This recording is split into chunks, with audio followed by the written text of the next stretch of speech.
Hello, जय हिंद, नमस्कार, वंदे मातरम प्यारे साथियों। एम गुरुकुल पर मैं अंकित आप सभी का हार्दिक स्वागत करता हूं, हार्दिक अभिनंदन करता हूं। साथियों, आज की इस वीडियो के माध्यम से हम लोग वेरी मोस्ट इम्पॉर्टेंट क्वेश्चंस आपको जो जीके जीएस से संबंधित हैं उनको देखने का प्रयास करेंगे। तो देखिए, जो सर्वप्रथम आपकी स्क्रीन पर आपको दिखाई दे रहा है, जो एक पशु दिखाई दे रहा है, ये कहलाता है आपका स्वयं डियर, यानी हिंदी में हम लोग इसको कहते हैं बारहसिंघा। और यह आपके उत्तर प्रदेश राज्य का जो है राजकीय पशु है। ठीक है, बहुत ही सुंदर सा पशु आपका देखने में लग रहा है। ठीक, चलते हैं आगे अपने आज के पहले क्वेश्चन पर। और आज का पहला क्वेश्चन क्या कह रहा है आपकी स्क्रीन पर, वह कह रहा है आपका कि आंवले में कसैलेपन का कारण है। ठीक है, ऑप्शन नंबर पहला कह रहा कैरोटीन, ऑप्शन नंबर दूसरा कह रहा सोलेनिन, ऑप्शन नंबर तीसरा कह रहा टेनिन, या ऑप्शन नंबर चौथा कह रहा क्लोरोफिल। तो आंवले में आपके कसैलेपन का क्या कारण है? आंवला जो कि आपके विटामिन सी का एक बहुत ही रिच सोर्स है आंवला। तो इसमें जो एक कसैलापन, खाने में एक कसैलापन आता है, उसके पीछे कारण कौन सा है, उसमें कौन सा तत्व पाया जाता है जिसके वजह से जो है आपका आंवला खाने में थोड़ा कसैला लगता है, यह आपको बताना है। तो देखिए, अगर कैरोटीन की बात किया जाए, कैरोटीन की बात किया जाए, जो आपकी गाजर होती है, गाजर में जो आपका नारंगी रंग होता है वह होता है आपका कैरोटीन की वजह से। सोलेनिन की बात करें तो जैसे आप लोग आलू खरीद के लाते होंगे मार्केट से, कभी कभी क्या होता है कि आलू में कुछ भाग में हरा हरापन होता है, उसमें अंदर दिखाई देता है, और वो खाने के बाद अजीब सी मिचली आना या सिर दर्द करना जैसी घटना देखने को मिलती है। तो ये जो सोलेनिन होता है आपके आलू में पाया जाता है। आलू में हरा रंग जो होता है, हरा जो भाग होता है, उसका कारण होता है आपका सोलेनिन। क्लोरोफिल की बात किया जाए, जो पत्तियों में आपका हरा रंग विद्यमान है, यह किसकी वजह से भैया? यह है आपका क्लोरोफिल की वजह से। तो बचा कौन सा? ऑप्शन नंबर तीसरा आपका बच गया, यानी कि आंवले में जो आपका तत्व होता है जिसके वजह से आपका आंवला कसैला लगता है खाने में, वह होता है टेनिन। क्या होता है? टेनिन होता है। टेनिन की वजह से आपके आंवले में कसैलापन विद्यमान रहता है। चलते हैं आगे हम लोग अपने आज के नेक्स्ट क्वेश्चन पर, और वह कह रहा है कि धान का खैरा रोग किस तत्व की कमी से होता है। ठीक है, पहला ऑप्शन कह रहा है जिंक, ऑप्शन नंबर दूसरा कह रहा है कैल्शियम, ऑप्शन नंबर तीसरा कह रहा है पोटेशियम, या ऑप्शन नंबर चौथा कह रहा है नाइट्रोजन। तो जो आपका धान है, धान में जो खैरा रोग है वह किसकी कमी से होता है? ठीक, तो देखिए, धान इस समय आपका जो है लग चुका है, यानी कि अगर बात करें कि धान किस ऋतु की फसल है आपकी, तो ये जो आपकी खरीफ की फसल हो जाती है आपकी धान। अगर इसके साइंटिफिक नेम की बात किया जाए, किसके, अगर हम लोग इसके साइंटिफिक नेम की बात करें किसके, धान की, तो हो जाता है ओराइजा सटाइवा। क्या हो जाता है? ओराइजा सटाइवा हो जाता है इसका जो है आपका साइंटिफिक नेम हो जाता है ओराइजा सटाइवा। ठीक है, अब देखिए, जो ओराइजा सटाइवा आपका है, मीन्स जो आपका धान है, जो आपकी धान की फसल है, इसमें एक रोग हो जाता है खैरा रोग। क्या हो जाता है? खैरा रोग। इसमें रोग के लक्षण क्या होते हैं कि जो धान की पत्तियां आपकी होती हैं यह पहले पीली पड़ती हैं, उसके बाद क्या होता है कि इसमें जो है भूरा भूरा आपकी पत्ती पड़ जाती, लगता है जैसे कि जो है इसमें रोग लग गया है, पूरी भूरी ब्राउन कलर की आपकी पत्ती हो जाती है, ख़राब हो जाता है पौधा आपका। तो ये आपका जो है खैरा रोग होता है, यह किस तत्व की कमी से होता है, यह आपको बताना है। तो याद रखिएगा, जो आपके खैरा रोग के लिए जिम्मेदार है वह कौन है? आपका जिंक। क्या है? ऑप्शन नंबर पहला आपका जिंक जिम्मेदार है, आपके धान में खैरा रोग के लिए जिंक जिम्मेदार है। बाकी अगर पोटेशियम और नाइट्रोजन की बात किया जाए तो यह आपके जो है पौधों के विकास के लिए बहुत ही आवश्यक तत्व आपको होता है पोटेशियम और नाइट्रोजन आपका। चलते हैं आगे अपने आज के नेक्स्ट क्वेश्चन पर, और आज का तीसरा क्वेश्चन क्या कर रहा है कि किस पेड़ की छाल मसाले के रूप में प्रयोग होती है? बहुत ही शानदार सा, बहुत ही खूबसूरत सा और बहुत ही आसान सा क्वेश्चन कि किस पेड़ की छाल मसाले के रूप में प्रयोग होती है। ऑप्शन नंबर पहला कह रहा है नीम, ऑप्शन नंबर दूसरा कह रहा है लौंग, ऑप्शन नंबर तीसरा कह रहा है ताड़, या ऑप्शन नंबर चौथा कह रहा है दालचीनी। तो देखो भैया, अगर आप किचन से थोड़ा मोड़ा काम करते होंगे, किचन में जाते होंगे, तो आपको ये तो पता ही होगा। जो महिलाएं, जो अपनी बहनें हैं, उनको तो विशेष रूप से पता ही होगा कि दालचीनी क्या होती है। अच्छा, आप जो बालक वर्ग हैं वो क्या है कि बाज़ार से जब सामान लाते हो आप, तो आपको पता होगा मसाला के अंतर्गत की क्या सी आपकी क्या होती है। तो वो कौन सी छाल होती है जिसका प्रयोग हम जो है मसाले के रूप में करते हैं, वह आपको बताना है। ठीक है, लौंग की बात किया जाए तो लौंग आपका क्या होता है? एक पौधे की जो है फूल होता है, फिर वो सूख के जो आपका लौंग बन जाता है। यहाँ किस पेड़ की छाल का प्रयोग करते हैं मसाले के रूप में? तो वह करते हैं ऑप्शन नंबर चौथा, यानी कि दालचीनी का प्रयोग। किसका प्रयोग करते हैं भैया? दालचीनी का प्रयोग हम लोग करते हैं मसाले के रूप में। और यह दालचीनी क्या होती है? एक पेड़ की क्या होती है? छाल होती है आपकी दालचीनी। ठीक है, चलते हैं आगे, और आज का नेक्स्ट क्वेश्चन क्या कह रहा है? वो कह रहा है कि निम्नलिखित में से कौन प्रारूप समिति का सदस्य नहीं है? बहुत ही शानदार, बहुत ही लाजवाब, बहुत ही धुआंधार सा क्वेश्चन आपके सामने कि निम्नलिखित में से कौन प्रारूप समिति का सदस्य नहीं है।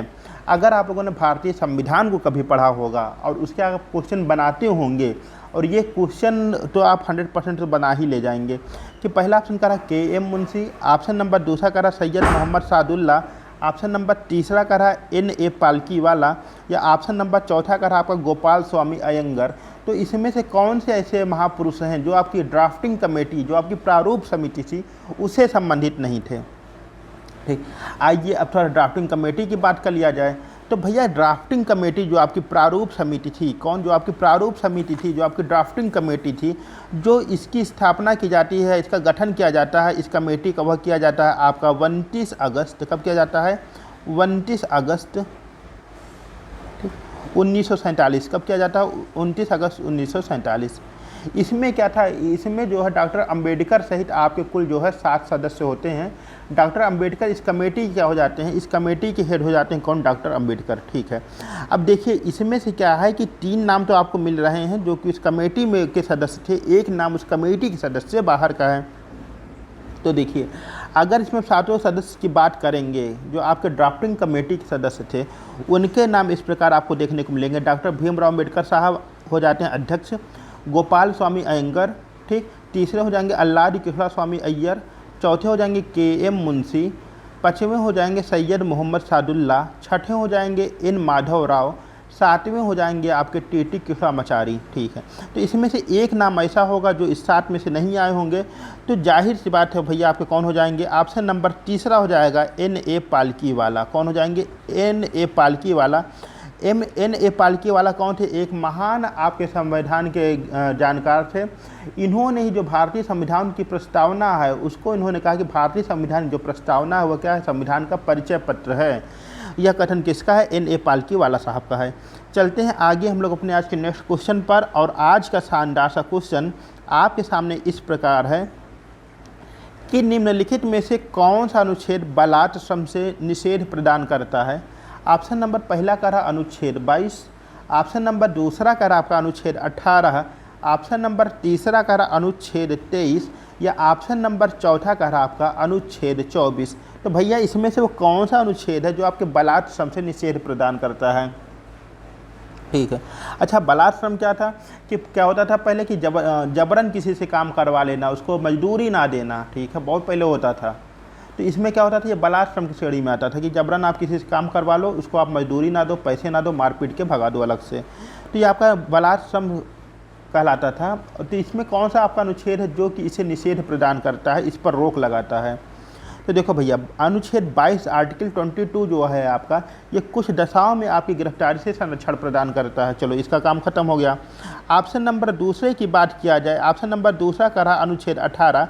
अनुच्छेद 18 में ये कहा गया है कि कोई भी व्यक्ति या राज्य किसी व्यक्ति को शिक्षा, क्या शिक्षा और सेना से संबंधित उपाधियों के अलावा, ठीक, शिक्षा और सेना से संबंधित उपाधियों के अलावा अन्य किसी भी प्रकार की उपाधि प्रदान नहीं करेगा। जैसे पहले क्या होती थी, महाराजा, राजा, इस तरह की जो उपाधि दी जाती थी, इनका जो है अस्तित्व खत्म कर दिया गया। अब अनुच्छेद 23 और 24 दोनों बहुत ही करीब अनुच्छेद हैं आपके। ठीक है, अनुच्छेद 24 क्या करता है? अनुच्छेद 24 कहता है कि क्या पहले होता क्या था कि जैसे कारखाने या फैक्ट्री आदि हैं, तो इसमें जो बालक होते थे, कम उम्र के बच्चे होते थे, छोटी उम्र के बच्चे होते थे, उनको लगा दिया जाता था श्रमिक के रूप में। अच्छा, इससे फ़ायदा क्या होता था? जो भी उस फैक्ट्री का, जो भी उस कारखाने का मालिक होता था, उसको सस्ता श्रम मिल जाता था। भाई अगर कोई वयस्क किसी काम का 500 रुपया मांगता था तो वहीं बच्चे 200 में राजी हो जाते थे, पहली बात। दूसरी बात क्या होती थी, ये बच्चे जो होते थे उनसे अधिक काम करते थे जोश में, छोटे बच्चे। अब अच्छा, इन बच्चों के ऊपर बुरा असर क्या पड़ता था? उनके शारीरिक विकास में बहुत बड़ी बाधा उत्पन्न होती थी इस सारे काम से, और सरकार इस पर जो है एक गहन निर्णय लेती है और अनुच्छेद 24 के तहत बाल श्रम को निषेध कर देती है। तो भैया अनुच्छेद 24 आपका बाल निषेध से संबंधित हो जाएगा, और अनुच्छेद 23 आपका यानी आर्टिकल नंबर 23 आपका संबंधित हो जाएगा बलात् श्रम से। ठीक है, किससे हो जाएगा? आपका बलात् श्रम से संबंधित हो जाएगा आपका अनुच्छेद आर्टिकल नंबर 23। ठीक है, ठीक, चलते हम लोग आगे अपने आज के नेक्स्ट क्वेश्चन पर। और नेक्स्ट क्वेश्चन क्या कह रहा है कि किस शासक को भारत का नेपोलियन कहा जाता है? ठीक है। एक निम्नलिखित में से एक ऐसा शासक है जिसे भारत का नेपोलियन की संज्ञा दी जाती थी। ऑप्शन नंबर पहला कह रहा चंद्रगुप्त मौर्य, ऑप्शन नंबर दूसरा कह रहा अशोक, ऑप्शन नंबर तीसरा कह रहा चाणक्य, या ऑप्शन नंबर चौथा कह रहा आपका समुद्रगुप्त। तो निम्नलिखित में से एक ऐसे व्यक्ति हैं जिन्हें भारत के नेपोलियन की संज्ञा दी जाती है। तो चंद्रगुप्त मौर्य जी की बात करें तो ये अपने जीवन के अंतिम समय में श्रवणबेलगोला में जाकर कर्नाटक के वहाँ संलेखना पद्धति के द्वारा अपने प्राण त्यागते हैं। ठीक। अशोक की बात किया जाए तो अशोक क्या प्रिय नाम दर्शनी नाम से जाने जाते हैं, इनकी अलग कहानी है। चाणक्य कौन होते हैं? चाणक्य आपके चंद्रगुप्त मौर्य के प्रधानमंत्री होते हैं। बचे कौन? बचते हैं आपके गुप्त वंश के एक महान सम्राट जिनको हम लोग समुद्रगुप्त नाम से जानते हैं, जो कि वीणा वादन में भी निपुण थे और अपने समय में जो इन्होंने सिक्के जारी करवाए उस पर एक और इनकी फ़ोटो छपती है और वो भी वीणा बजाते हुए। तो जो भारत के महान नेपोलियन कहे जाते हैं, भारत का नेपोलियन जिसे कहा जाता है वो समुद्रगुप्त कहलाते हैं। समुद्रगुप्त जी के बारे में एक और जानकारी निकलकर सामने आती है, इन्होंने जितने भी युद्ध लड़े सारे युद्ध में इनकी विजय श्री प्राप्त हुई, कहीं भी इन्हें पराजय का मुख नहीं देखना पड़ा। ऐसे महान योद्धा थे कौन? समुद्रगुप्त जी। चलते हैं आगे हम लोग अपने आज के नेक्स्ट क्वेश्चन पर, और वो क्वेश्चन कर रहा है कि दीन ए इलाही स्वीकार करने वाला प्रथम हिंदू कौन था? क्या क्वेश्चन कह रहा है आपका कि दीन ए इलाही स्वीकार करने वाला प्रथम हिंदू कौन था? ऑप्शन नंबर पहला करा तानसेन, ऑप्शन नंबर दूसरा करा सूरदास, ऑप्शन नंबर तीसरा करा बीरबल, ऑप्शन नंबर चौथा करा मानसिंह। तो इसमें से कौन से एक ऐसे व्यक्ति हैं जिन्होंने दीन ए इलाही स्वीकार किया था? तो देखो भैया, जब अकबर क्या होता है, सम्राट बन जाते हैं, मुगल सम्राट अकबर बन जाता है, तो ये क्या करते हैं, एक नए धर्म की शुरुआत करते हैं, दीन इलाही। लगभग इसका टाइम पीरियड होता है दीन इलाही जब ये शुरू करते हैं 1582, क्या होता है 1582 के आसपास, ठीक है, 1582-83। इसमें क्या करते हैं, दीन इलाही धर्म, एक नए धर्म की शुरुआत करते हैं। और उसमें क्या था कि अकबर जो है प्रधान उस निर्णयकर्ता अकबर होता है।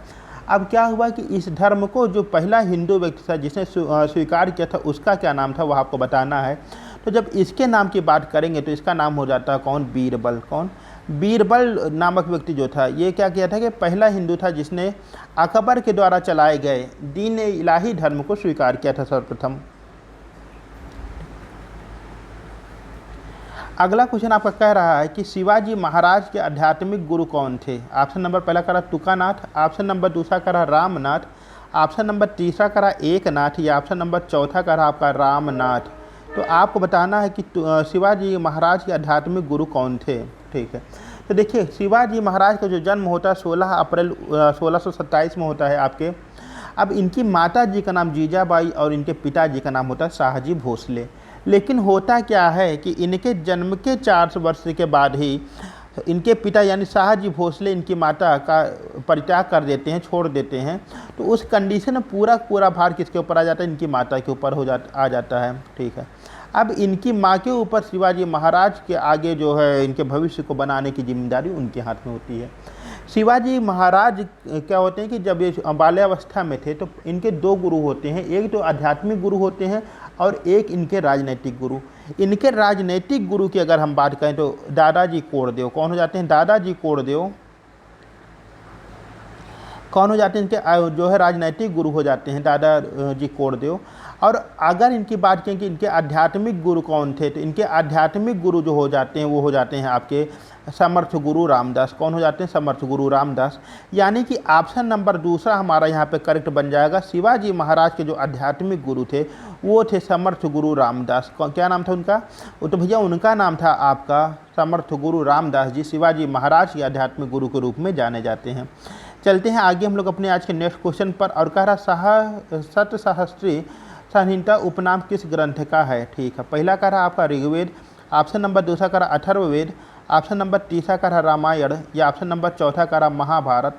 तो इनमें से सतसहस्त्री संहिता उपनाम किस ग्रंथ का है वह आपको बताना है। ठीक, ऋग्वेद की बात करें सबसे प्राचीन वेद जो आपका होता है वो ऋग्वेद होता है। ठीक, और ऋग्वेद के ही जो आपका तीसरा मंडल है इसमें क्या है कि आपके गायत्री मंत्र की रचना की गई है, उसका उल्लेख मिलता है आपको। अथर्ववेद की बात करें सबसे बाद का जो आपका नवीनतम वेद होता है वह क्या हो जाता है? आपका अथर्ववेद हो जाता है, जिसमें पवित्र जारूटों की चर्चा की गई है। रामायण की बात किया जाए तो रामायण क्या है आपका, रामायण जो है इसकी रचना करते हैं वाल्मीकि जी।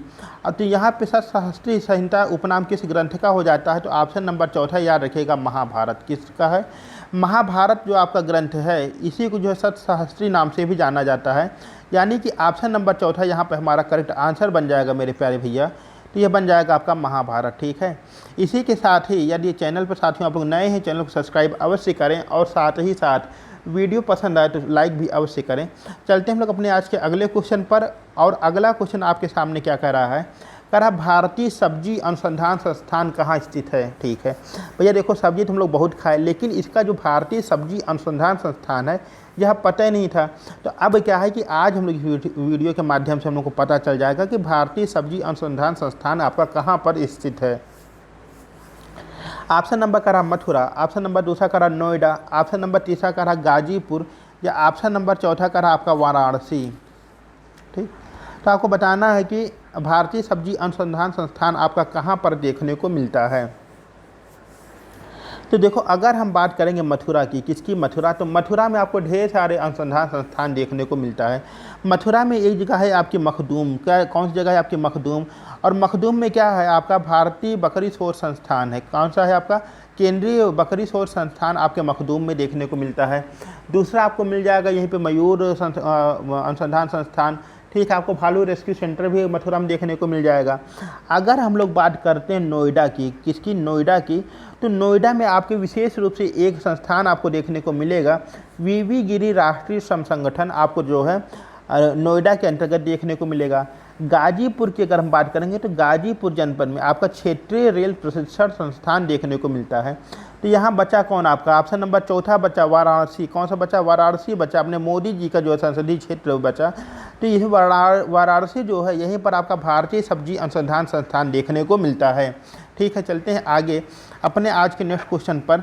और ये सारे क्वेश्चन साथियों आपके किसी न किसी एग्जाम में पूछे गए हैं, बहुत ही बेहतरीन स्तर के आपके क्वेश्चन हैं लेवल के। देखिए अगला क्वेश्चन क्या करा कि लानोस घास के मैदान कहाँ पाए जाते हैं। ये 2020 के आपके पीसीएस का क्वेश्चन है, लानोस घास के मैदान कहाँ पाए जाते हैं। ऑप्शन नंबर पहला करा उत्तरी अमेरिका, ऑप्शन नंबर दूसरा करा यूरोप, ऑप्शन नंबर तीसरा करा अफ्रीका, या ऑप्शन नंबर चौथा करा दक्षिण अमेरिका। तो इसमें से लानोज घास के मैदान आपके कहाँ पाए जाते हैं वह आपको बताना है।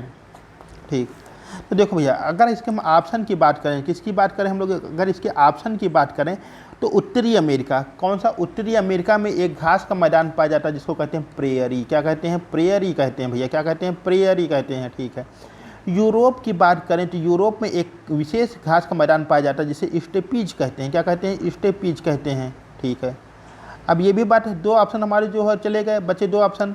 अब अफ्रीका जो बचा, अफ्रीका में जो आपके घास के मैदान पाए जाते हैं ये कहलाते हैं वेल्ड। क्या कहलाते हैं, वेल्ड कहलाते हैं। अब बचा कौन, अब बचा एक ऑप्शन। जब एक ऑप्शन बचा तो जाहिर सी बात है भैया आपका सही हो जाएगा। तो जो आपका लानोस घास का मैदान है भैया ये कहाँ पाया जाता है आपका, यह पाया जाता है दक्षिणी अमेरिका में आपका देखने को मिलता है लानोस घास का मैदान। ठीक है, चलते हम लोग आगे अपने आज के नेक्स्ट क्वेश्चन पर। और वह कह रहा है आपकी प्यारी सी स्क्रीन के ऊपर आ गया, कह रहा कि कोयले की सर्वोत्तम किस्म कौन सी है। ऑप्शन नंबर पहला करा लिग्नाइट, ऑप्शन नंबर दूसरा करा एंथ्रासाइट, ऑप्शन नंबर तीसरा करा पीट, या ऑप्शन नंबर चौथा करा बिटुमिनस। अब तो खैर घर घर में जो है आपके एलपीजी गैस कनेक्शन हो गया, इंडक्शन वगैरह हो गया। पहले क्या था जब ये सब नहीं था तो घरों में क्या होता है कि या तो लकड़ी सहारे चलता था चूल्हा वगैरह, या तो फिर आपके कोयले से चूल्हा चलता था। बहुत अत्यधिक मात्रा में धुआं जो है देता था कोयला वगैरह, बहुत नुकसानदायक भी होता था इसका धुआं। तो इसमें करा कोयले की सर्वोत्तम किस्म कौन सी, यह आपको बताना है। ऑप्शन नंबर पहला करा लिग्नाइट, ऑप्शन नंबर दूसरा करा एंथ्रासाइट, ऑप्शन नंबर तीसरा करा पिट, या ऑप्शन नंबर चौथा करा बिटुमिनस। तो देखिए जो आपका कोयला ये कार्बन का प्ररूप है, किसका प्ररूप है, कार्बन का प्ररूप है। और इसमें जो सबसे अच्छा कोयला होगा वही कोयला सबसे अच्छा होगा जिसमें कार्बन की मात्रा सर्वाधिक पाई जाएगी। तो याद रखिएगा मेरे साथियों, अगर इसके हम ग्रेडिंग की बात करें कि चार आपके जो है कोयले के प्रकार दिए गए हैं, इनमें सबसे अच्छा कौन सा है, तो जो टॉप पे आता है वो आता है आपका एंथ्रासाइट। क्या आता है, एंथ्रासाइट कोयला आपका टॉप पे आता है। ठीक है, किस पे आता है आपका, टॉप पे आता है, फर्स्ट नंबर पर।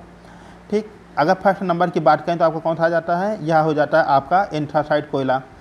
अगर बिटुमिनस की बात करें तो बिटुमिनस हो जाता है आपका सेकंड ग्रेड का कोयला। ठीक है, अब अगर बात करें लिग्नाइट की तो आपके तीसरे ग्रेड का कोयला हो जाता है। और चौथा जो आपका हो जाता है ये पिट हो जाता है। तो यह आपका जो है ग्रेडिंग के आधार पर कोयले के प्रकार हो जाते हैं। नंबर टॉप होता है आपका एंथ्रासाइट, दूसरे नंबर पे आ जाएगा बिटुमिनस, तीसरे नंबर पे आ जाएगा लिग्नाइट, ये ऑप्शन नंबर चौथे रैंक पे आ जाएगा आपका पीट कोयला।